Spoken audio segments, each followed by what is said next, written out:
Right, now this will tell us. And that's pretty conclusive. Still going. Close. I think he's got it down. How strong is he?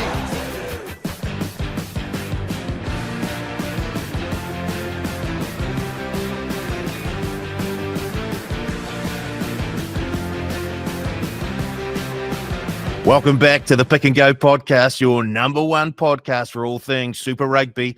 And unlike last week, I'm joined in studio by Piri Weepu. Piri, where you be now? I've just been a bit busy with mahi and more mahi on top of mahi. So, yeah, I've just been doing my mahi at Wellington College and then also promoting mahi with New Zealand Food Network. Oh, and I just got back yesterday as well with from down Queenstown. Oh, and what happened down in Queenstown? Oh, I got to hang out with some YouTube sensations called Dude Perfect. Don't worry, I had no idea who they were. I said it to my 7-year-old son. He goes, I know them. I'm like, oh, well, at least someone knows who they are. I have no idea who they are. Who are they? They're pretty they're known for doing a lot of trick shots, I think it is, and there's a few other things. I had a little squiz on their YouTube channel just to see what kind of content they got up to, but yeah, majority of it's around trick shots. And yeah, Silly, you know who they are? Yeah, surely Surly knows. Yeah, I've come across them a couple times. They do like those viral trick shots, like what Piri said. So, you know, they'll throw a basketball off the top of a mountain and it'll end up in a hoop that's like 200 meters away. It's crazy. And people often accuse them of being fake. So I'd love to know how many takes it takes for them to pull off. But yeah, I think 12 million followers on Instagram. So it's pretty hard not to know who they are. And it's interesting to see them down in the country. So yeah, no doubt that was a fun experience for Piri. Did you show them any trick shots, any razzle of your own, mate? No, we actually we let legendary halfback Kendra have a crack at knocking over some cones and had a bit of a competition with them. And it's fair to say she smoked them because they had their gridiron, their NFL ball, and they were trying to knock a cone over that way. But then we changed over and they ended up doing pretty well when it came to passing a rugby ball and knocking over cones. And I think even Kendra was surprised that she knocked the cone over. I was like, no, you did pretty good, actually. Probably done better than what I would have. So, yeah, it was pretty cool. And then, obviously, Beaver got to show them a drop kick. And I said to Beaver, when have you ever had a nudge at a drop kick? And he goes, when there was an advantage and there was nothing else to do. So, it's not like we planned it. Well, there was that cool video the All Blacks did a couple years back, right? Izzy Dag and the likes. You guys were all throwing the ball into bins and knocking stuff over. Was it pretty similar to that? A little bit with a little bit of fitness, not so much the eating the sausages. Did Beaver have some of his beverages down there as well? No, the old grins weren't there. Oh, I said, this is a perfect opportunity here, guys. Yeah. He goes, I wasn't thinking, I was still recovering from homegrown. Well, he must love Wellington now because I went to the Canes Blues match, a couple of weeks ago now at the stadium, and at halftime, his mug comes up on the big screen at the stadium. He's got Hurricanes jersey on, Hurricanes. What? Oh, yeah, 100%. Yeah, I need to go back on this footage so I can take a photo of it. So, yeah, look out for Beaver to be the next Hurricanes. Captain. He may be Captain Hurricane, actually. I'm not sure. Was the jersey tight too? Like, that's a 6-week suspension. You can't be a Chiefs great rocking your Canes kit all just to get the sales of your alcohol brand up. That is not on. Yeah. Oh, how times change. Right. I've got a question for you two for this week. And look, I've had to think about it. We'll stick with it, but I'll ask you another question as well. Question for this week. When do the Canes lose their first game? Piri? I'm picking round 14 against Surly's team, the Chiefs. I think they're in form at the moment. probably one of the form teams, followed by the Chiefs. So I know that the Chiefs they're coming up against the Chiefs pretty soon. Actually, it was around 7 or 8 or something like that. But yeah, I'm sort of tipping them to go till round 14 before they get their first loss. Right, Surly, are you as confident as Piri? And remember, he has been on fire in terms of tipping over the last few weeks. So when he says something, you've got to stand up and take notice.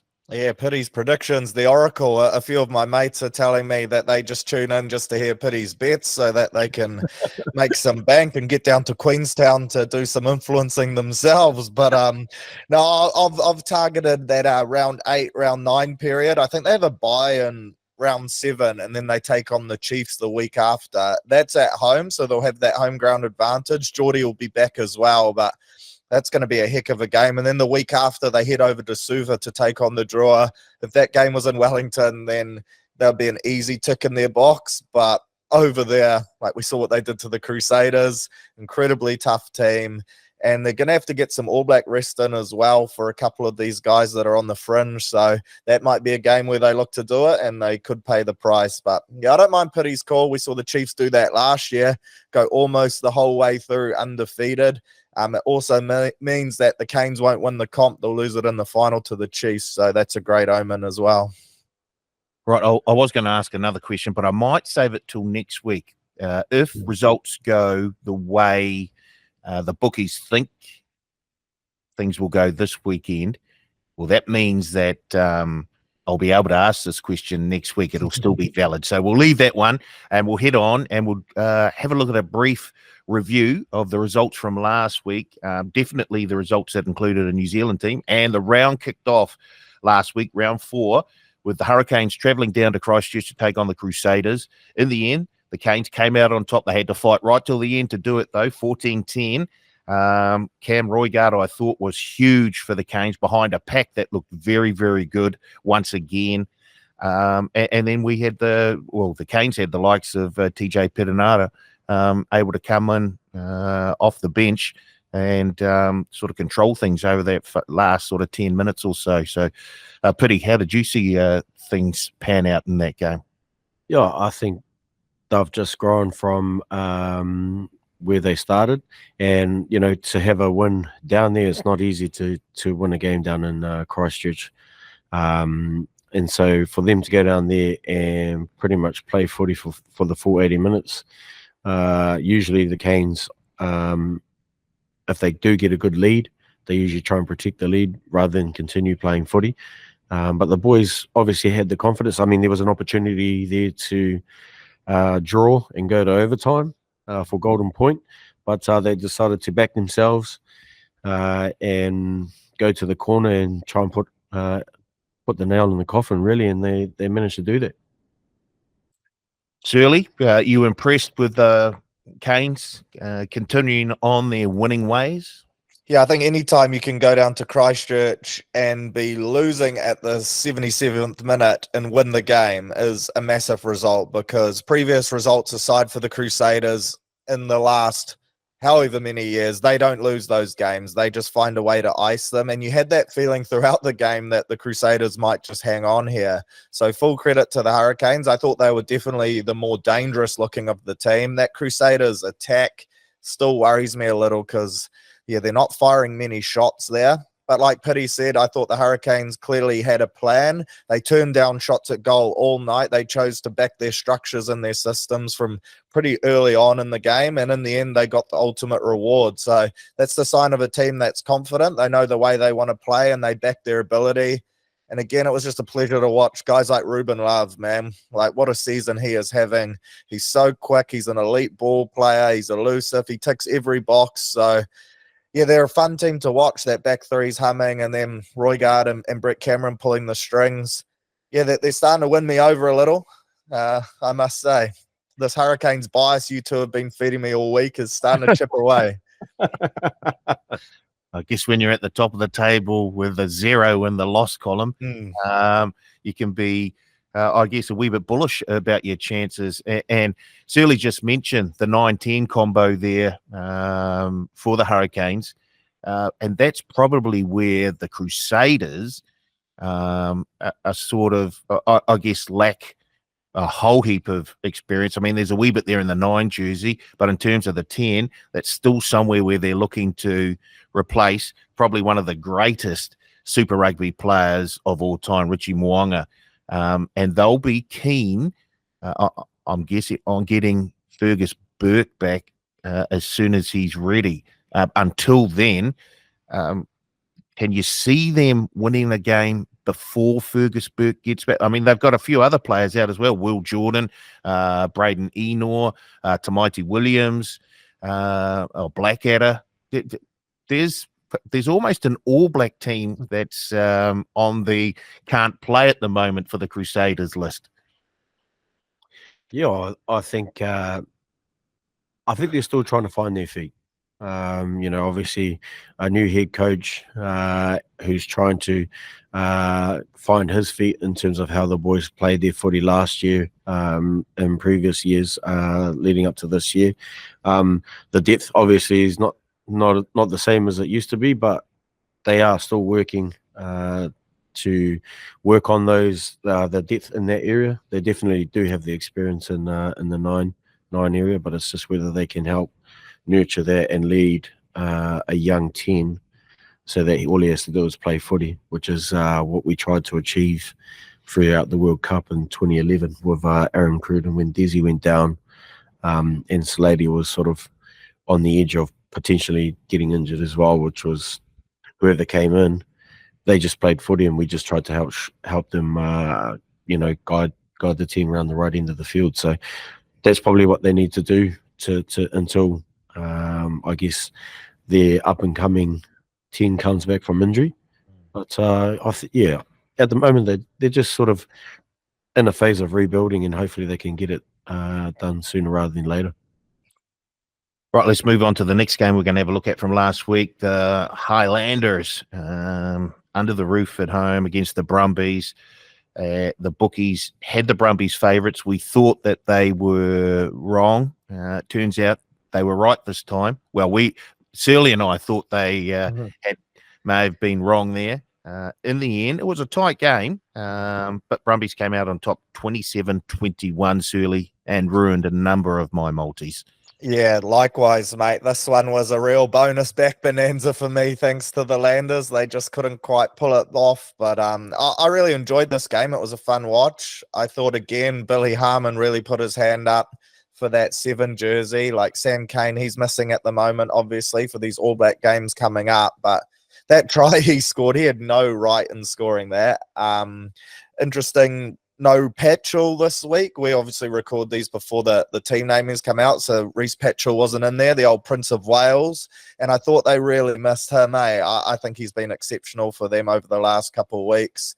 But again, a Highlanders performance that I think they can be reasonably happy with. It sounds weird losing at home, but I thought for Patches there, they played some really good footy. They're always an entertaining watch, and it was cool to just see the zoo packed. Like, they're getting massive crowds down there at the moment, so yeah, great signs for the Landers and another opportunity to get the dub this week.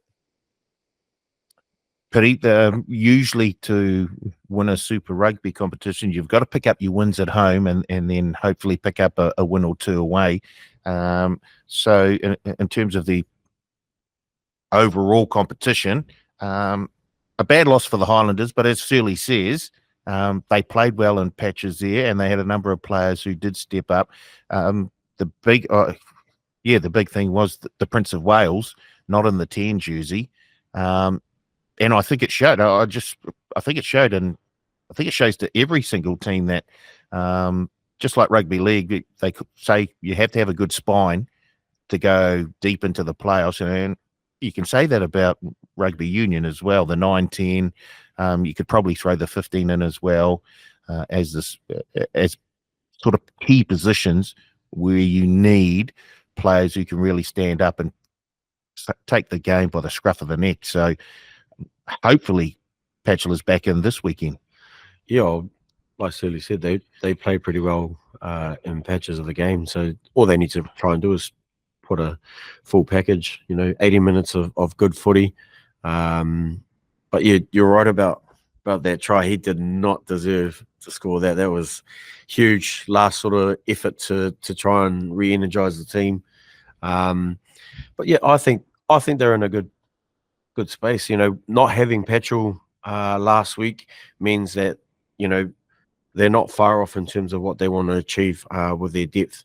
Having Petrol in there will help, obviously, having him at the helm at 10. But in terms of the way that they wanted to play footy without, you know, when they don't have him on the field, they can still actually put a solid effort in there. And as long as they can keep that consistent for 80 minutes, you know, I think they're heading in the right direction. But yeah, it's a bit tough when your key players not there week in, week out to try and continue those combinations. And not only that, if you do have someone that can fall into that position, they do the exact same thing. Like he's not shy of taking the ball to the line and getting amongst it, and you know, he's even throwing bloody offloads that you don't usually see from a first 5'8". So you know, he's kind of doing what you want from your first 5'8", taking the ball to the line, putting guys into holes, and even having a crack himself.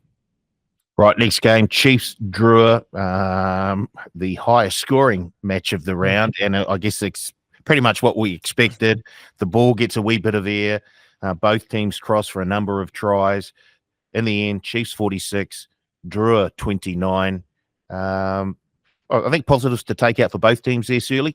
Yeah, for sure. I think the Chiefs just once again showed when they've got their top 23 on the paddock, they're going to be hard to beat. I think Damian McKenzie, just another week where he's played some outstanding football. He's so exciting to watch. You never quite know what he's going to dish up, but at the same time, he seems so controlled and like he knows what's going to happen. And at times it seems like he's the only one that does know, but that's really positive signs for the All Blacks, obviously. And I'm sure Razor will be happy to see D-Mac in such good form.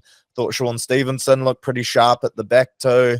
And someone else who I think's come on in leaps and bounds, coming from that back end of last year, is Samipeni Finau. Just his physicality, like that Fijian forward pack, they don't mess around, man. There's some massive shots going in, and I thought he led the way for that Chiefs forward pack too. He's a real enforcer and kind of that old school lock six that we used to have in New Zealand rugby a few years back. So yeah, plenty of positives for both teams, and a game that I'm sure the Chiefs were probably relieved to win because we all know the threat of the draw. Chiefs bounce back to where they should be after that little bit of an bump in the road the week before, Piri. You happy to take the win out of that for the Chiefs and move on to this week? Anything that you saw from that game that maybe you weren't quite happy with? No, not at all. I mean, it was a pretty entertaining game. It was good to see Ratima getting his job done, and but I mean, across the board, the Chiefs played outstanding. Like I felt every person that was on the field actually added value to their game plan and their structures, and you know, it's pretty hard to try and defend something when everyone's on the same page, and you think you've got everything mapped out that you can try and take their strengths away from them, but then they come with something different, someone new, and then they bring in the injection of energy and pace from the subs. And you know, when you've got a bench like that can add more value to it, you know, as a coach, that's huge in terms of progression and trying to make sure that you continue that the way that the boys have been playing when they come on, because it's not easy to come off the bench and then try and continue. You just want to do your own thing, just to have a snipe, but you've got to try and stick to the structures as much as possible and just wait for your time. But obviously they knew what their job was when they got on the field, and they just added more value. Right, last game, and it was a very, very tight game. Well, due to a try in the last minute or so, but the Waratahs have shown that they're not going to be easy beats, certainly not at home either. In the end, the Blues got up over the Waratahs 10-12. Surly? Yeah, it was an interesting one because you look at it and you assume, it went right down to the wire. Like you mentioned, a 79th minute try to the hooker on debut. He was actually playing club rugby up here in Takapuna a couple years back. So cool to see him get his run. He's obviously moved over to Sydney and making the most of it. It was probably one of the best like Super Rugby debuts we've had in a while. He was menacing. I thought the Blues missed quite a few opportunities. Stephen Perifeta, it's pretty rare for him to have a pretty rough day off the boot because normally he's one of the most accurate goal kickers going around. So it just wasn't his day. But yeah, to go over to Sydney and get the win against the Waratahs team that has already proven that they're tricky to beat on Australian soil, I think that's a good result. So I think the Blues will bank that one and will really be looking to try and just polish a few things up this weekend because they've got a massive grudge match against the Crusaders. Do you think possibly the Blues were looking ahead, a week ahead, as they went into that game against the Waratahs, thinking we've got the Crusaders next week. We don't want to be the first team to lose to them this season. When you were playing, is it anything like that go through your head when you were? I know everyone says we take it a game at a time. All we're focused on is the game this week, but surely there were big games a couple of weeks out at some stage where, although you had a game this week, you're thinking, oh, geez, I really want to beat those buggers in 2 weeks' time. Sure, you can tell the truth now, Piri. Yeah, tell us the truth, Piri. Come on. No. Nah, not when I was playing. No, we were basically wanting to win every week. So, yeah, we obviously, when it comes to the grudge matches against the local, franchises, you always want to try and be the superior in those matches. But we never sort of saved ourselves just for those matches. We always tried to compete week in, week out, and just try and fine tune everything so that when we do, if we do decide to go with a similar game plan, that we've just tweaked it so that we can actually function a bit better and make it all work. But when it comes to grudge matches, you think you've got everything mapped out, and then they throw something totally different at you, and you're just like, we didn't practice that one. Where did that come from? But you've just got to try and adjust on the fly. And but yeah, whenever you play any game, we've always tried to be the enforcer, which a lot of over the years the Crusaders have been that team, and it's just sort of a wrestling match with them. Right. We're going over time again, so we better move on to this week, round 5, and we'll preview the 3 games that contain New Zealand teams. And the first game that fits that bill is the first game of round 5.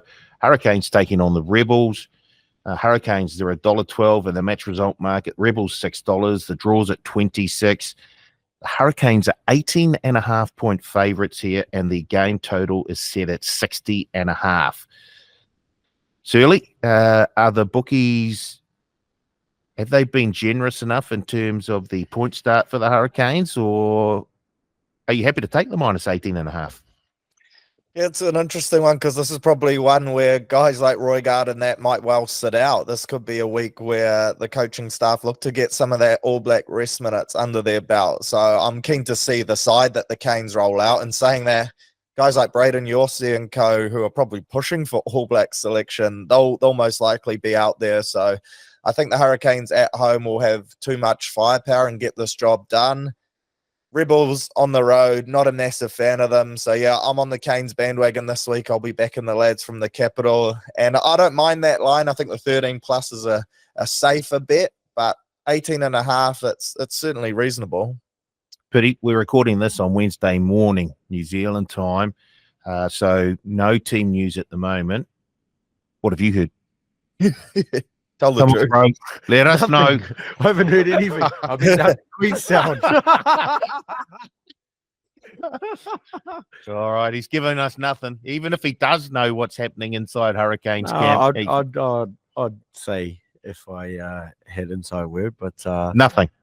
Not maybe if I was here last week, I could have told you that. Here we would have had a good opportunity to beat the Crusaders. I actually named the team on Monday. last Oh, week. there we go. Are you telling me that number one Hurricanes fan, Stephen Donald, didn't give you any intel while you were down in Queenstown? No, none at all. None at all. Crazy. So, I'm assuming that if they do rest anyone, the depth that they've created over the preseason, and also their recruiting is on par in terms of where they're tracking, where they need to be. So I don't think it matters who they put on the field.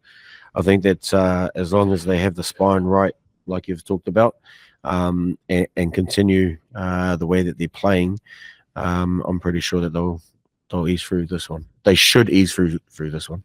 Well, if they do rest the likes of someone like a Cam Roygard, they've got someone like a TJ Perinara who can step in and start if needed. So they do have a certain amount of depth these days, Surly, in a number of positions, which you probably couldn't say over the last sort of 4 or 5 years. There's always been sort of a and the fact that Artie Savere's not there, that loose forward trio is really, really stepping up. Though there's a few young players in there, Peter Larkai, Braden Yossi, as you said, and mixed in with a bit of experience as well. So things are sort of travelling well for the Canes at the moment.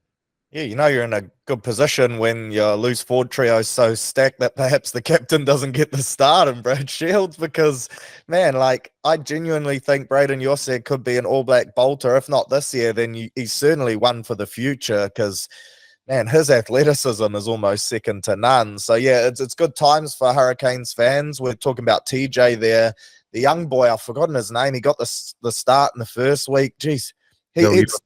He'd start at most other franchises. So yeah, they're 3 deep in that 9 position. It's a really nice luxury to have, and I'm sure we're seeing the results on the paddock off the back of the competitiveness at training. Because Piri will tell you, when your squad is strong, there's nothing more than a bit of internal competition to keep you sharp every day, and when everyone's firing, that leads to the best results for the team as well. Right, next game we'll look at the Chiefs Highlanders.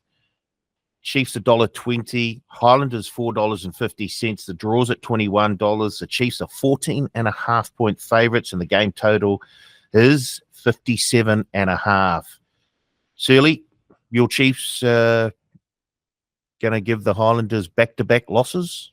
Yeah, I think so, purely because it's in Hamilton and at home. There have been a few whispers around some guys potentially getting the week off, which I found interesting. I think they probably penciled in that Drua game to have the week off, but due to the loss the week before to the Reds, they were then forced to roll out their best team just to get the win back on track. So, yeah, there's some murmurs that a couple big names might not be starting in this game against the Landers, but much like the Canes, I think their depth is really strong in this squad. So at home, with that home crowd advantage and a big Hamilton support, I think they'll be too good, but I wouldn't be surprised if it's a bit closer than a few people expect. Piri, you give the Highlanders any chance against the Chiefs this weekend? Well, yeah, if they got Petrels back, yeah, definitely. If they got the Prince of Wales, they definitely got an opportunity to scare the likes of the Chiefs.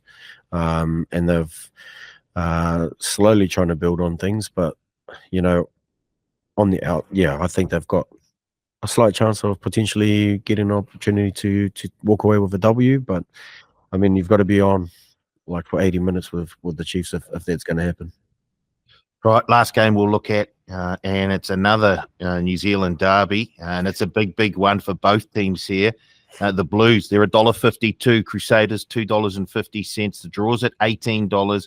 Blues are 5.5-point favourites, and the game total is 55.5. Surely, the Blues just heap more pain on the Crusaders, or do you see an upset here?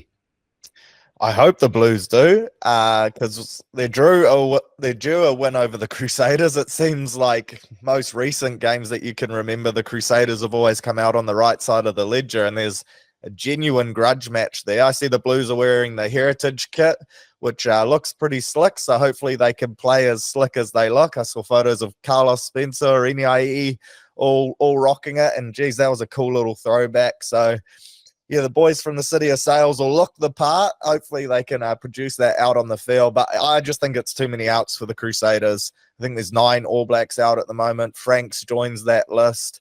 I see they brought in Toby Arnold at the ripe young age of 36 to bring some experience back into the squad. But yeah, I think the Blues will just have a bit too much across the paddock. There'll be some great matchups, especially in that forward pack. I thought Cullen Grace was really good for the Crusaders last weekend.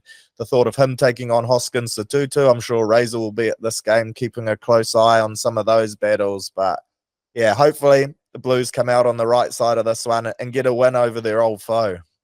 There have been some huge battles between these two teams, Pity, over the years. Can the Crusaders get their first win of the season? Oh, it's a tough one.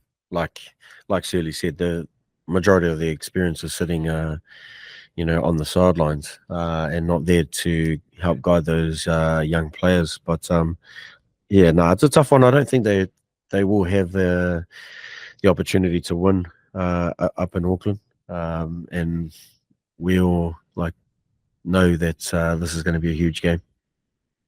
I look at the Crusaders, and if you want to take one positive out, their All Blacks are all getting the rest right now, so they'll be able to play them plenty when they do come back. Is that a silver lining, certainly?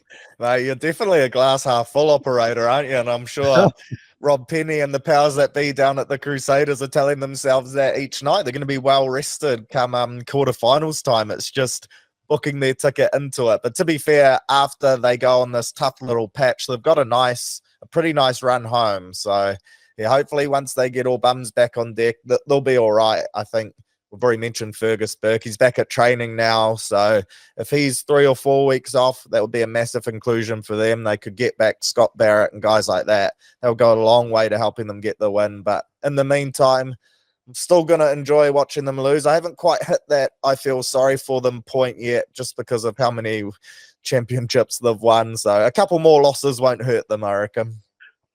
Right, let's get to the punting part of the show, and we'll have a look at last week. Shirley, how did you go with your tips for our pick and go audience? Yeah, I went really big on Paulie's go safe method, which actually lost the week before, so I'm not sure why I did that. And my multi was gonna win, but then the Landers lost. So yeah, it was oval ball, mega multi buster, bonus back. Thanks for the insurance, and we reload with that bonus bet this week. Yeah, I won't even mention mine. This is just ridiculous. Pity wasn't here last week, so he didn't win or lose. But he's back this week. But we'll go to Shirley first. Where do you want to put your $100 cash this week on Super Rugby? Yeah, well, the saying is, if it ain't broke, don't fix it. Well, mine's broke, but I'm not going to fix it either. I'm going with a multi that I'm hoping is safe, and I'm chucking the full 100 on it. I like the Hurricanes 13 plus against the Rebels at $1.47. I've got the Drua at home to be too good for the Tars. I've got the Chiefs just head-to-head against the Landers, and then the Blues head-to-head against the Crusaders. That's paying $4.35. I'm just going to chuck the full kitty on that, and fingers crossed get myself back into the winner's circle.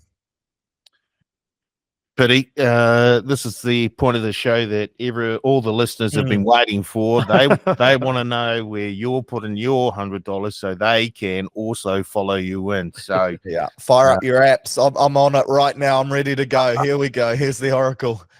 I'm putting 50 on the nose of the Drua. And then for a multi, I'm going to go with the Canes head-to-head, Moana Pacifica head-to-head, and then the Chiefs and the Blues head-to-head. Oh, Moana. Wow, right, I'm going to take that one out of my multi. $4.50. I like it. Oh, boy, no, I'm definitely taking that out of my multi. Right, I'm going to put the whole 100 on a 3-leg multi. Really, really simple. Hurricanes 13 and over at $1.47. Fijian Drua in the match result at $1.62. And the Blues in the match result at $1.52. Comes out at $3.61. $100 on to return $361. Really, really simple, really easy. It's gonna lose now, Paul. It's gonna Really, lose really now. simple, really, really easy. I reckon we say it again. It's just a really simple and easy multi that should well and truly win. Right. Let's look at the tipping comp. I don't know. How did you go last week, Shirley? And whereabouts on the leaderboard are you?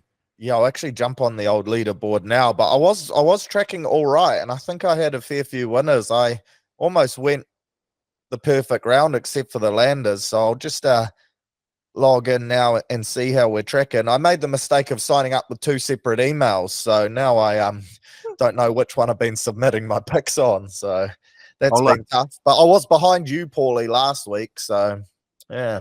I can tell you that I am now in 29th place with 15.5 points. And I improved slightly from the week before. So 29th at the moment. The leader at the top right now in first place with 21.5 points. C. Poissy, 69, I think. C. Poissy, 69 is currently leading the TAB tipping comp. Surly, you found your posse. I hope you're worse than 29th. Yeah, I am. I'm sitting in 41st, Paulie. So on how many? Disregard everything I just said throughout this whole episode, punters, because I thought I was tracking better than that. I was hoping for a top 15, but what's your player name, Piri? What is your name in this comp? I'm just gonna squiz through it. Here we go. Just to see if I'm actually my name's Pauza. P-A-W-Z-A. Pauza. Let's look for Pauza. I'm not looking very. 78th. 78th. There you are. 13. I think I missed the second round. Oh well, you would have got a few points because you get some. The computer will pick some when you miss out. You only get a few of those, so you've used all yours up, I would think. By missing out. Good start. So what? I'm 29th at the moment. Surly is 41st. Morris Hopper. Is that you? Oh, Struth. What am I doing here? Yeah. That does not sound like you. No, Morris Hopper is not me. No. I'm all at sea here, Paulie. Oh well, Piri is in 78th place in our tipping comp. Pauza.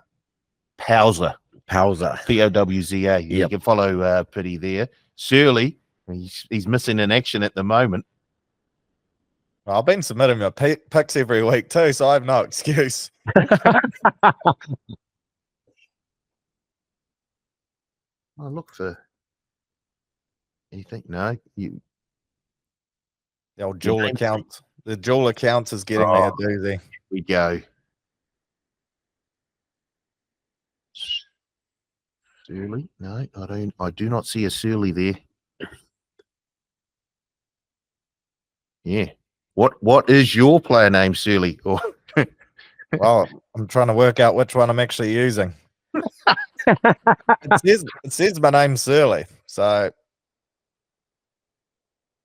72 hours, picks needed, a 56% winning percentage, margin accuracy in the top 87 percentile. Love that.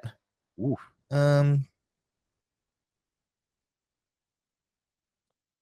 He's gone. He is fair income gone. Yeah. We'll come back next week with Surly's position in the tipping. Yeah. Maybe I've been banned. That wouldn't surprise me. Match fixing. Don't forget, we got some promotions on this week in the Super Rugby. Same game claim on the match between the Canes and the Rebels, the Chiefs Highlanders, and the Blues Crusaders. So same game claim on those 3 matches for round 5. Just place a 3 or more leg same game multi on any one of those 3 games. And if you miss by 1 leg, you could get a refund up to $50 as a bonus bet. So There's an opportunity for you punters who love to take your same game multis, and I know Surly loves the same game multi, so he will definitely be having one or two of those this weekend. All right, boys, that's it. We've got to the end of another Pick and Go podcast. I guess we'll be back next week discussing, I guess, another Hurricanes win, possibly, another Crusaders loss, possibly. Or potentially your question that you were going to ask. Yeah, we'll keep that. We'll keep that for next week, Piri. Hopefully, it'll still be live. But you heading down to the stadium this week, or are you too busy again? You got some mahi on Friday night? What's happening? No, I genuinely don't enjoy going to the games because I swear too much, and if there's kids around, I don't want this guy. What's he up to up the back there, Mum? His language isn't very good. So I'd rather do it at home in my own four walls and don't throw anything at the TV as well.